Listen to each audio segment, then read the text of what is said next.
లోకపు మాటలు నమ్మద్దు, వాక్యాన్ని నమ్ము. లోకంలో ఉన్న వారి మాటల ప్రకారం నీ ఆలోచన ఉండనివ్వద్దు. నీ ఆలోచన మారాలి. లోకంలో ఉన్న తీరు నీ మనసులో ఉన్న తీరు ఒకటి కాకూడదు. ఎవరన్నా అలా మాట్లాడితే అలాంటిది ఏమి ఉండదు అని చెప్పాలి.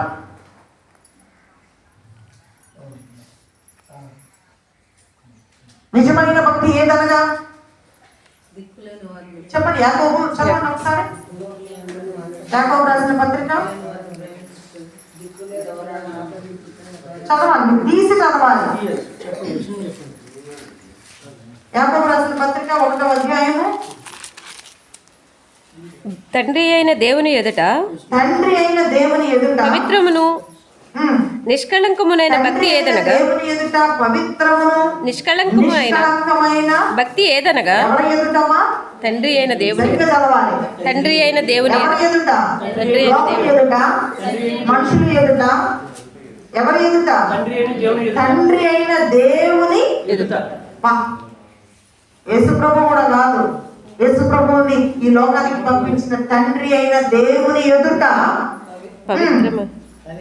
పవిత్రమైన నిష్కళంకమైన భక్తి ఏదనగా నిష్కళంకమైన భక్తి ఏదనగా దిక్కులేని పిల్లలను ఇతవరాండ్రను వారి ఇబ్బందిలో పరామర్శించుటయు ఇహలోక మాలిన్యము తనకు అంటకుండా తన్ను తాను కాపాడుకొనుటే.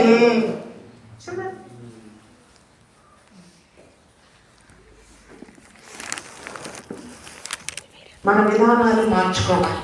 ఈ నూతనమైన సంవత్సరంలో ఎలాగా నేను దేవుళ్ళు ఎదగాలి, ఈ 2026 సంవత్సరం దేవుళ్ళు ఎదగాలి అని పెట్టుకున్నాము. ఎలా ఎదగాలి?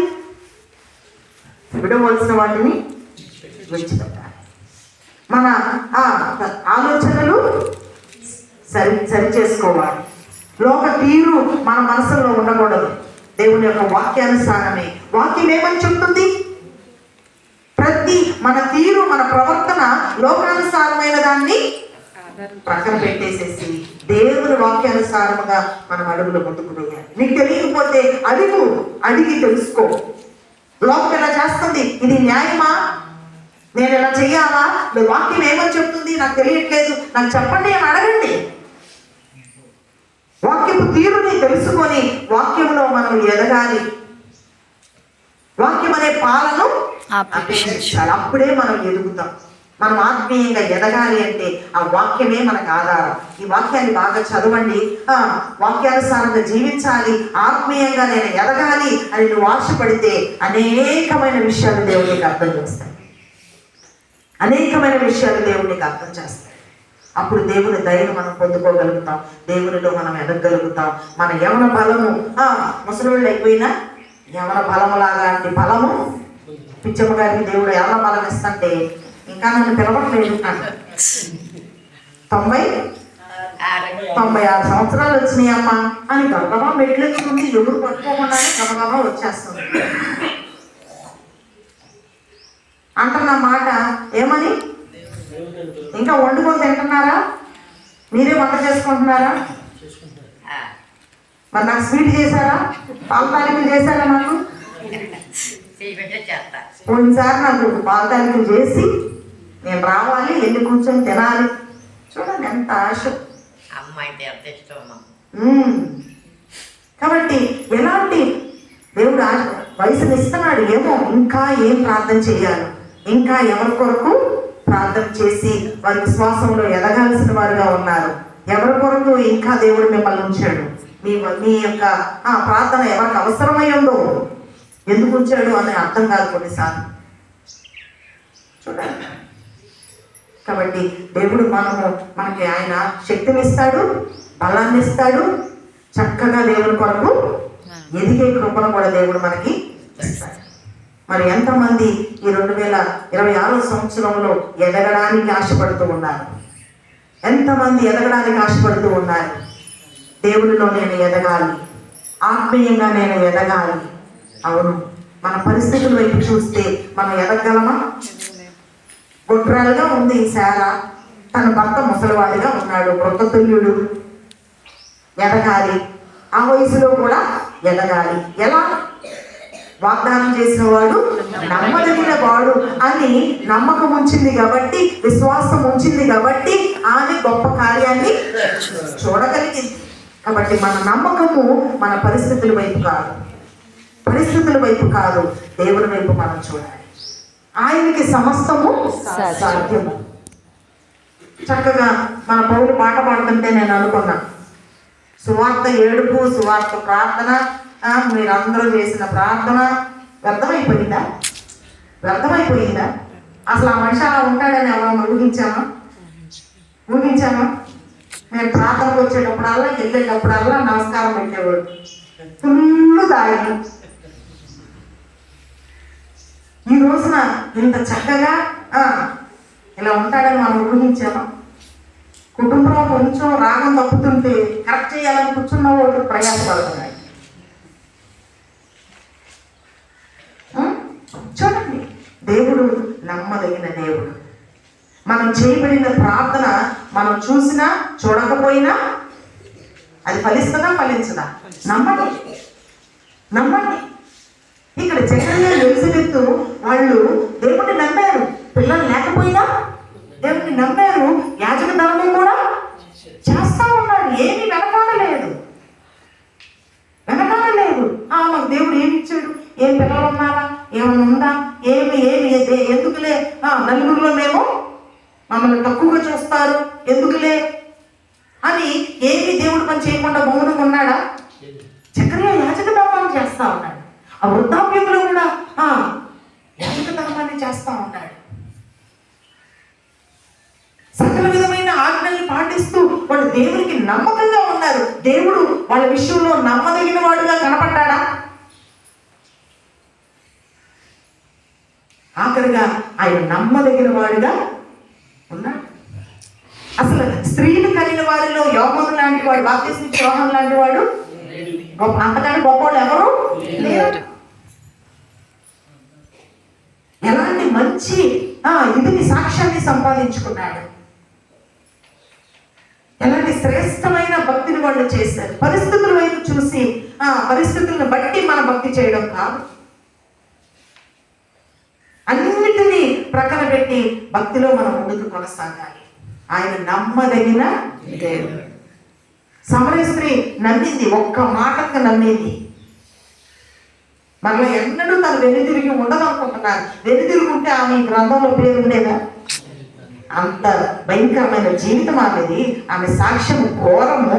ఆమె మారిన మనిషి మరలా వెనక్కి తిరిగితే ఈ గ్రంథంలో ఉండేదా? ఉండదు.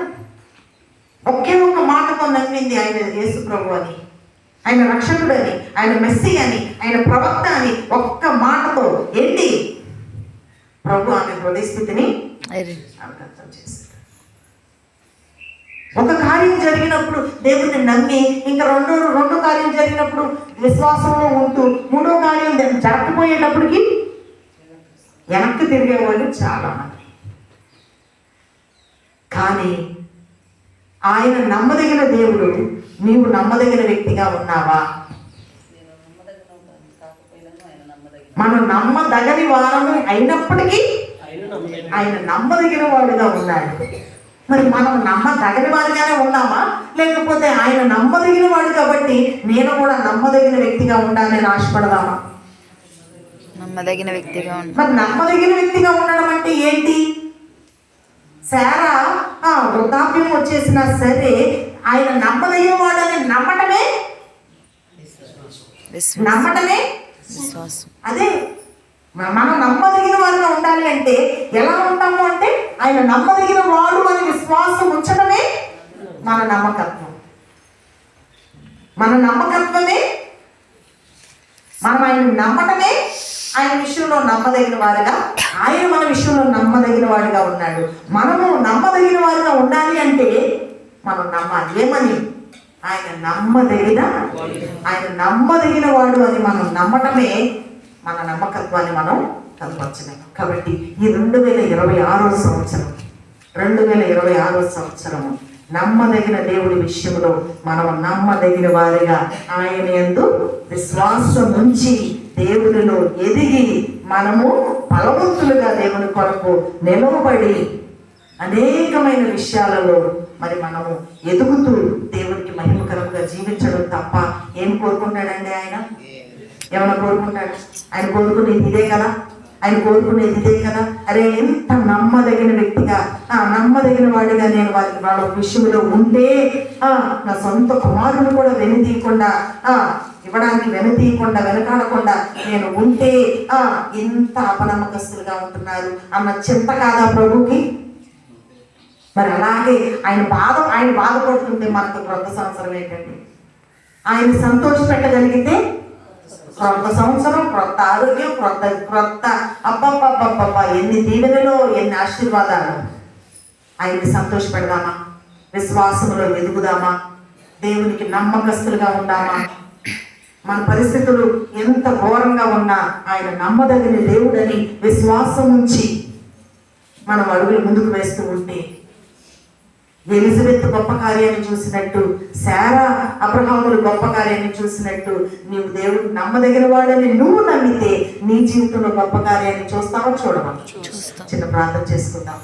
ఈ ఉదయకాల సమయంలో దేవుని వైపు చూద్దాము. అయ్యా, నిజంగా నువ్వెంత నమ్మదగిన వాడవయ్యా.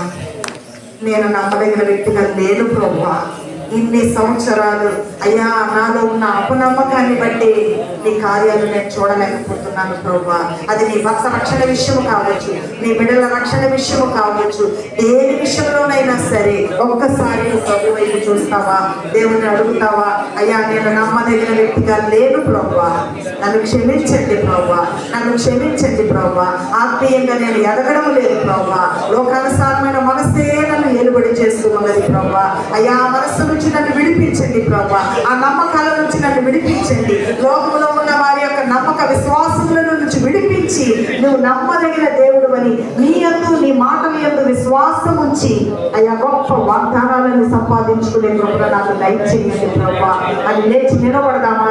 దేవుడి సన్నిధిలో దేవునికి మొరపెడదామా? అయ్యా నువ్వు నమ్మదగిన వాడవు, నమ్మదగిన వాడవయ్యా, నువ్వు నమ్మదగిన వాడవయ్యా. అయ్యా నా పరిస్థితుల వైపు నేను చూస్తున్నాను, అయ్యా పరిస్థితుల వైపు నేను చూస్తున్నాను. నన్ను క్షమించండి, నన్ను క్షమించండి. ఈ 2026 సంవత్సరము అయ్యా నేను ఎదగడానికి ఆశపడుతూ ఉన్నాను ప్రభువా.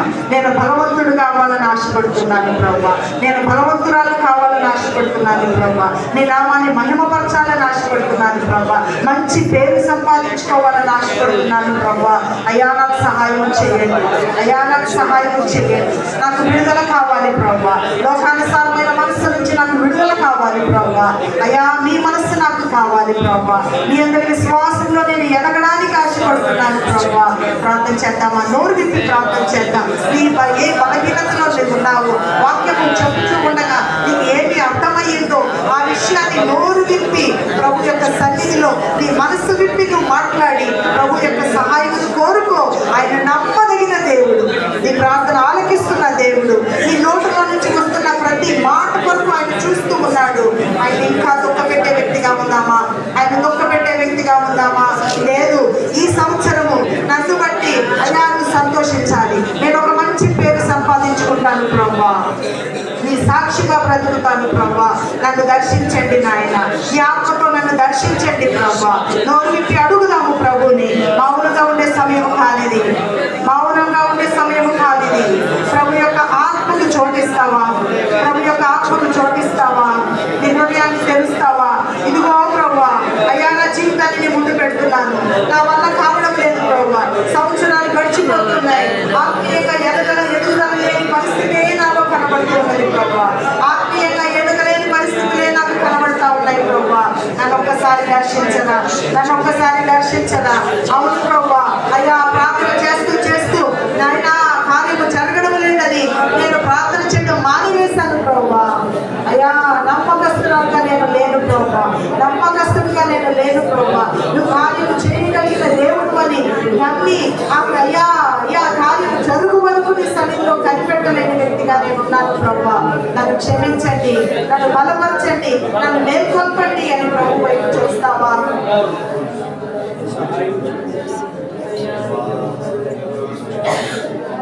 అడుగుదాం, నోరు విప్పి అడుగుదాము.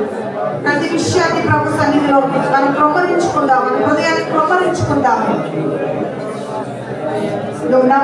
దేవుడు అని నమ్ముతున్నానయ్యా. ఆ నమ్మకంతోనే ఈ దినం నేను ఇక్కడి నుంచి వెళ్ళాలి ప్రభువా. నువ్వు నమ్మదగిన దేవుడు అని విశ్వాసంతో నేను బ్రతుకున్నట్లుగా నాకు సహాయం చేయండి ప్రభువా. అవును నాయన, నువ్వు నమ్మదగిన వాడు అయ్యా. నేనే నమ్మదగిన వ్యక్తిని కాను ప్రభువా. నన్ను క్షమించండి. నేను నమ్మదగిన వ్యక్తిని అయినప్పటికీ నీ రెక్కల చాటున నన్ను భద్రపరుస్తూ అయా నా విషయంలో ఓర్పుతో, నిరీక్షణతో, విశ్వాసంతో నా కొరకు ప్రభువా దేవుడి శాంతము వహిస్తున్నారు. అయ్యానికి వందనాలు. ప్రార్థన చేద్దామా?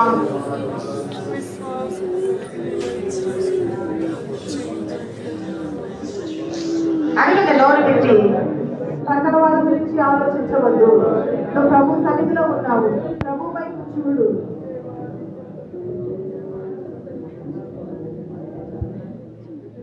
ఆయన నీతో మాట్లాడిన మాటలకి నువ్వు ఏది బదులు చెప్తావో చెప్పు, ఏది సమాధానం చెప్తావో చెప్పు, ఏది వేడుకుంటావో నువ్వు వేడుకో. ఆయన సమీపముగా ఉండగానే ఆయన పాదములు పట్టుకో. దేవుని ఆత్మను త్రోసివేయవద్దు.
కొన్ని నిమిషములు ప్రభు సన్నిధిలో సంహరించుకుందాం. ఆయన సన్నిధిలో ఆయన నీ ఎదుట నిలిచి ఉన్నాడు. నీ ఎదుట నిలిచి ఉన్నాడు.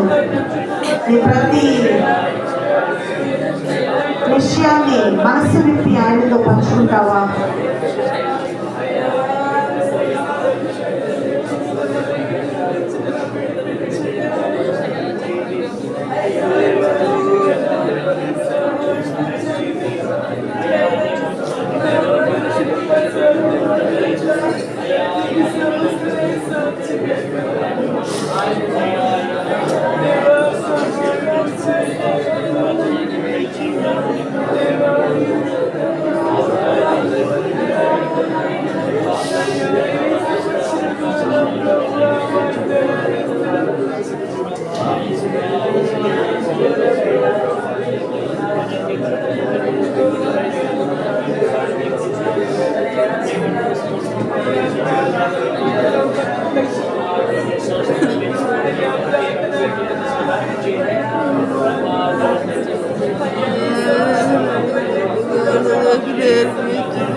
ప్రేరేపించబడిన వాళ్ళు ఎవరైనా వచ్చిన ప్రార్థన చేయండి.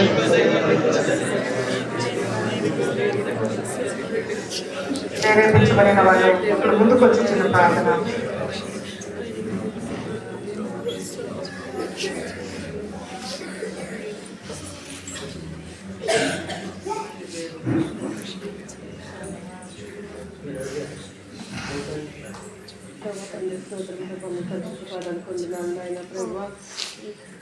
ఈ దినము నాయన బిడ్డల మీద మమ్మల్ని ప్రేమించి విధంగా మీ సన్నిధిలో మీకు రావడానికి మీ అమూల్యమైనటువంటి మాటలు రక్తను నిలవబెట్టుకుని మాకు ఇచ్చిన యొక్క ప్రభావ మాటలను బట్టి మీకు వేలాది వందనాలు చెల్లించుకుంటున్నాను ప్రభావ. దేవా మీరే సహాయం చేయండి నాయన. అయా పవిత్రమైనటువంటి భక్తిని మేము ఎలా కలిగి ఉండాలో నిష్కళంకమైనటువంటి భక్తిని నాయన నేను కలిగి ఉండటానికి మీరు నాకు సహాయం చేయమని మీ పాదాలు పట్టుకుని అడుగుతున్నాను ప్రభావ. అయా తిమోథేయుడు ఎలాంటి శ్వాసమును కలిగి ఉన్నాడు ప్రభు. అది నాయన అయ్యా ఎలాంటి మంచి పేరును తను సంపాదించుకున్నవాడుగా ఉన్నాడు ప్రభు. అయ్యా ఎన్నటి మంచి పేరును ప్రభావాన్ని కూడా సంపాదించుకోగలిగిన దానిగా ప్రభు మీరు నన్ను సిద్ధపరచండి దేవా. మీరు సహాయం చేయగలుగుతున్నాను దేవాలయన ప్రభు. మీరే సహాయం చేయండి నాయన. నాలో తిరిగి ఆత్మను నాయన తీసివేసి ప్రభు నాయన ఇంద్రియ నిగ్రహము కలిగినటువంటి ప్రభు మీ ఆత్మను నాకు దయచేయండి. అనేక విషయాలలో నేను ఎంతో తనతో ప్రభు నాకు అడుగులు వేసిన స్థితి, మనుషులను చూసి భయపడుతున్నటువంటి స్థితి నాలో కనబడుతూ ఉన్నది ప్రభు. దేవాటి స్థితిలో నన్ను విడిపించమని మీ పాదాలు పట్టుకుని అడుగుతూ ఉన్నాను అయ్యా. ధైర్యంగా మీ గురించి మాట్లాడలేనటువంటి దానికంటే నేను కనబడుతూ ఉన్నాను తల్లి. మీ ప్రేమను వివరించలేని దానికంటే నేను కనబడుతున్నాను. నా జీవితంలో నేను ఎన్నో కార్యాలు జరిగించినప్పటికీ నోరీతి వారి గురించి మాట్లాడలేనటువంటి దానిగానే నేను ఉంటున్నాను ప్రభు. దేవా నన్ను దయతో క్షమించి యొక్క స్థితి నుండి నన్ను విడిపించి నాయన అయ్యా మంచి సాక్షి జీవితము నాయన నాకు దయచేయండి. నా క్రియలలో, నా తలంపులలో, నా ప్రవర్తనలో ఆయన అన్ని విషయాలలోనూ మిమ్మల్ని పోలు నడుచుకునే భాగ్యాన్ని నాకు దయచేయండి ప్రభు. అయ్యా నేను ప్రభు అనేక విషయాలలో నేను వెనకబడిపోయి ఉన్నాను ప్రభు. మీ మాట వినే విషయంలో, మీలాగా ప్రేమించే విషయంలో, మీలాగా క్షమించే విషయంలో అయ్యా దేవా మీలాగా ప్రభు ఉండే విషయంలో నేను ఎంతో వెనకబడిపోయిన దాని కానీ ఎదగలేని దాని కానీ నేను కనబడుతున్నాను ప్రభు. అయ్యా స్థితి నుండి నన్ను విడిపించండి అయ్యా. మీలాగా ప్రేమించే మనస్సు నాకు దయచేయండి ప్రభు. మీరైతే ఎలా ప్రేమించారు ప్రభు. నా ప్రేమలో అయితే అనేక తారతమ్యాలు ఉన్నవి. నాకు ఇష్టమైన విధముగా ప్రేమిస్తున్నాను, నాకు ఇష్టం లేని వారి ఎడలో ఒక విధముగా నా ప్రేమ ఉంటుంది నాయన. స్థితి నుండి విడిపించండి, కోపము నుండి విడిపించండి అయ్యా. మీ మాట మీద మీ స్వభావము నుండి నన్ను విడిపించండి ప్రభు. మీరు సహాయం చేయండి అయ్యా. పరిస్థితులను చూసి భయపడుతున్నటువంటి స్థితే నాలో కనబడుతున్నది కానీ అయ్యా శారా వల్లే, అబ్రహాము గారి వల్లే నాయన శ్వాసముతో మీ తట్టు చూడలేని దాని కానీ నేను ఉంటున్నాను. పరిస్థితులను చూసి మనుషులైన వారి మాటలను విని ప్రభు వాటిని బట్టి భయపడి వణుకుతున్నాను కానీ మీ మాట విని మీ మాటలను బట్టి వణికే స్థితి నాలో కనబడట్లేదు నాయన. అయ్యా స్థితి నుండి నన్ను విడిపించి నాయన మీ వైపు చూస్తూ ధైర్యముగా గొప్ప కార్యాలు నాయన నా జీవితంలో, నా కుటుంబంలో నేను చూడగలగటానికి దేవా నాకు సహాయం చేయండి దేవా. మీ పాదాలు పట్టుకుని అడుగుతూ ఉన్నాను దేవా. ప్రతి ఒక్క విషయంలోనూ మాదిరి కలిగి జీవించడం నాకు నేర్పించండి నాయన. అయ్యా ఇతరులను ఎవరిని సులకన చేసి మాట్లాడటము, ఇతరుల గురించి నాయన తక్కువగా మాట్లాడటము నాయన అది ఎక్కడ నాలో లేకుండా మీరు సహాయం చేయండి ప్రభు. ప్రతి ఒక్క విషయంలో నాయన మిమ్మల్ని ప్రభు పోలి నడుచుకుంటూ మీ నామానికి భయంకరంగా జీవించడం నాకు నేర్పించండి.